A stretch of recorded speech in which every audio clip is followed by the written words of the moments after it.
અને હવે સીધા જ જઈએ એટીએસની પ્રેસ કોન્ફરન્સમાં. ફેક બીજો જે છે અમદાવાદમાં રહેતો ફરદીન શેખ, માફ કરજો, જે દિલ્હીમાં રહેતા મોહમ્મદ ફેક, અમદાવાદમાં રહેતા ફરદીન શેખ, નોઈડામાં રહેતા જીશાન અલી અને આપણા મોડાસામાં રહેતા સૈફુલ્લા કુરેશી. એ જે 4 આરોપીઓ છે એ ચારેય જ આરોપીઓની આઈડેન્ટિફાઈ કરવામાં આવેલો. ટેકનિકલ આધારે જે છે એને થોડોક વધારે ચેક કરવામાં આવેલ અને આ જે ઇનપુટ મળ્યો હતો એની થોડી ફિઝિકલ પણ ચકાસણી કરવામાં આવેલ અને જાણવા મળે છે કે આ લોકો રેડિકલ એક્ટિવિટીઝમાં ઇન્વોલ્વ છે.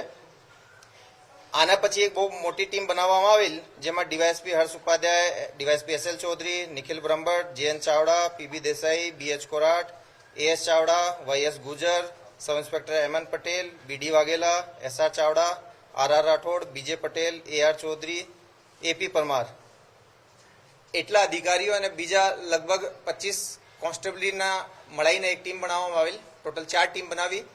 ચારેય ટીમ અહેમદાબાદ, મોડાસા, દિલ્હી અને નોઈડા ખાતે મોકલવામાં આવેલી.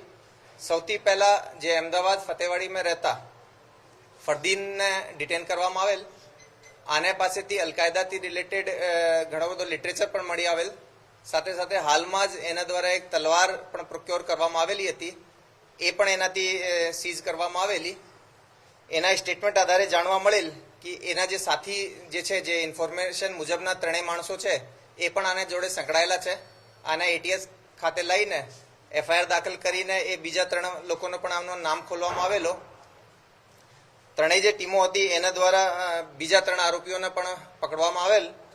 આ લોકોનો જે ઇન્સ્ટા પ્રોફાઇલ છે એને જોતા એ લોકોએ ઘણા મોટા પ્રમાણમાં રેડિકલ કન્ટેન્ટ ક્રિએટ કરતા હતા, ફોરવર્ડ કરતા હતા, શેર કરતા હતા, કોલેબ કરતા હતા અને લોકોને આ રીતની ઉશ્કેરણી કરતા હતા. ઇન્સ્ટાગ્રામ ઉપર વિવિધ અકાઉન્ટ્સ પણ અને ગ્રુપ્સ બનાવેલા છે, જેમાં એ બીજા લોકોને આ રીતે તૈયાર કરતા હતા.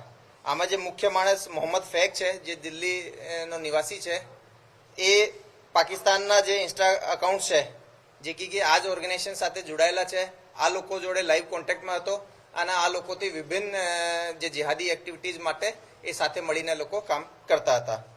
આ ચારેજને અહીંયા લઈને આપણે જે FIR કરવામાં આવેલી છે એમાં UAPના સેક્શન 13, 18, 38, 39 અને BNSની કલમ 113, 152, 196 અને 61 મુજબનો ગુના દાખલ કરવામાં આવેલ છે. એમાંથી જે અમદાવાદ અને મોડાસાના જે બંને આરોપીઓ છે આને કોર્ટમાં પ્રોડ્યુસ હાલમાં જ કરવામાં આવેલ અને આના 14 દિવસના રિમાન્ડ પણ મળ્યા છે. આ જે રીતે હું કીધા કે ભાઈ એ ઇન્સ્ટા અકાઉન્ટથી પ્રાઇમા ફેસી અમને જાણવા મળેલ છે કે ભાઈ ઇન્સ્ટા અકાઉન્ટથી એ લોકોએ સંપર્ક કરતા હતા એકબીજાને.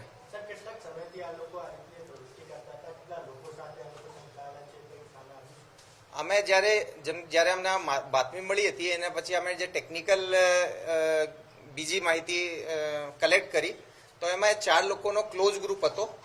એ સિવાય પણ આ લોકોના ગ્રુપ્સ થઈ શકે, પણ આ લોકો ચારે જે હતા સૌથી મોસ્ટ એક્ટિવ લોકો આ ગ્રુપમાં હતા. આ લોકોને 5 આઈડી મળે, 5 આઈડીની અંદર ટોટલ અન્ય કેટલા લોકો તેમની સાથે જોડાયેલા હતા? નહીં, એ જે છે એ બહુ ડિટેલ્ડ આનો ટેકનિકલ તપાસ કરવામાં આવશે. આપને બધાને ખબર છે કે ભાઈ પુરાવાના ભાગરૂપે આપણા આ બધા જે આના ડિવાઇસીસ છે એ સીઝ કરતા સાથે FSLમાં મોકલીએ છીએ. પરંતુ જે ઓપન સોર્સમાં જે કારણ કે ચારે જે માણસો હતા એ આપણે જોશો કે ભાઈ જે એની ઓરિજિનલ આઈડીઝ ના હતી, એ ડમી નામથી બીજી આઈડીઝ બનાવેલી હતી. તો આ ડમી આઈડીઝ જે બનાવવામાં આવેલી હતી આની અંદર જે આના ફોલોવર્સ વગેરે હોય એ પણ આની સાથે સંકળાયેલા લોકો જ હોય. એક્ઝેક્ટ પોસ્ટમાં શું ભડકાવ હતું? કોઈ નેતાના વિશે લખ્યું હોય, ભારતીય કોઈ નેતાની અંદર ટિપ્પણી કરી હોય? એમાં હું આપને એક્ઝેક્ટ કહું કે ભાઈ અલકાયદામાં જે જોડાયેલો આસિફ ઉમર, જે કે એક મૂળ ભારતીય નાગરિક હતો, એ અફઘાનિસ્તાનમાં મરણ પામેલ હતો. એના બયાન આ લોકોએ શેર કર્યા હતા. આ સાથે સાથે અલકાયદાના જે વિભિન્ન લિટરેચર છે એ લોકો શેર કર્યા હતા. એ સાથે સાથે જે જમહુરિયત જેને કહીએ ડેમોક્રેસીને, આને ધ્વસ્ત કરીને અને શરિયત લાગુ કરવા માટે બહુ મોટા મોટા બયાનો કરતા હતા. દેશમાં ધાર્મિક સહિષ્ણુતા ન રહે, હિંસા થાય એ રીતના આ લોકોએ પોસ્ટ કરતા હતા.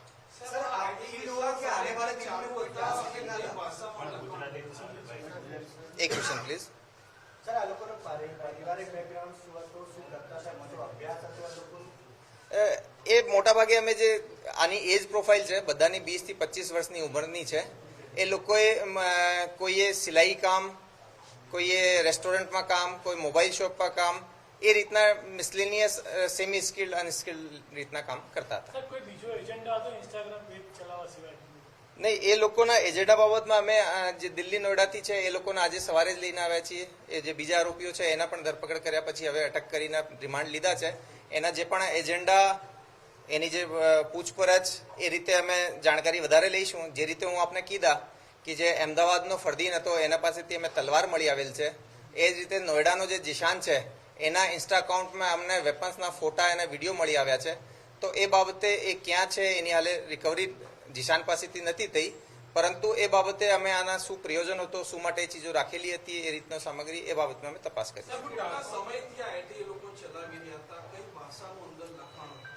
એ મોટા ભાગે જે લખાણ છે આઈધર ઇંગ્લિશમાં, ઉર્દુમાં થાય છે અને એના જે રિસાઇટ કરે છે, જે વર્ડ્સ વાપરે છે, મોટા ભાગે ઉર્દુ હતી. એ હાલ સુધી અમને પૈસા બાબતમાં તપાસ થઈ નથી. પ્રાઇમા ફેસી અમે ટેકનિકલ જેટલી ચીજો છે એફઆઈઆર કરવા માટે એટલી બધી લીધી છે, પણ ભવિષ્યમાં જે પણ આમાં ઇન્વેસ્ટિગેશનમાં આવશે એમાં આપણને જાણ કરીશું. ગુજરાત કે ભારત લઈને કઈ નવું પ્લાન કરતા હતા? નહીં, એક્ઝેક્ટ કોઈ પર્ટિક્યુલર એક બાબતમાં પ્લાન અમને દેખાઈ આવેલ નથી, પરંતુ હું જે રીતે કીધા કે શરિયતને લાગુ કરવા માટે, જિહાદ કરવા માટે ઘણો બધો લિટરેચર્સ આપતા હતા. હવે દરેક લિટરેચરની અંદર, દરેક વિડીયોની અંદર શું શું ફેક્ટ્સ છે, એમાં એક્ઝેક્ટલી કંઈ પ્લાન છે, એ બાબતમાં અમે ડિટેલ એનાલિસિસ કરીને ઇન્વેસ્ટિગેશનમાં લાવીશું. પરંતુ એટ લાર્જ એ લોકોએ ભારત વિરોધી, ડેમોક્રેસી વિરોધી, ધાર્મિક ઇસ્યુઝ થાય, હિંસા થાય, એ રીતના કામગીરીમાં ઓપરેશન સિંદૂર સાથે એનો કઈ સંબંધ ખરો? ઓપરેશન સિંદૂરના સમયના એકાદ લિટરેચર અમને એવા મળ્યા છે અને એકાદ એવી પોસ્ટ મળી છે કે એ ટાઈમિંગ સાથે મેચ થાય છે, જેમાં કે એ ભારત વિરોધી એ ટાઈમ ઉપર પણ એક્ટિવિટીઝમાં હોય, એવો મારો પ્રાથમિક રીતે માનવો છે.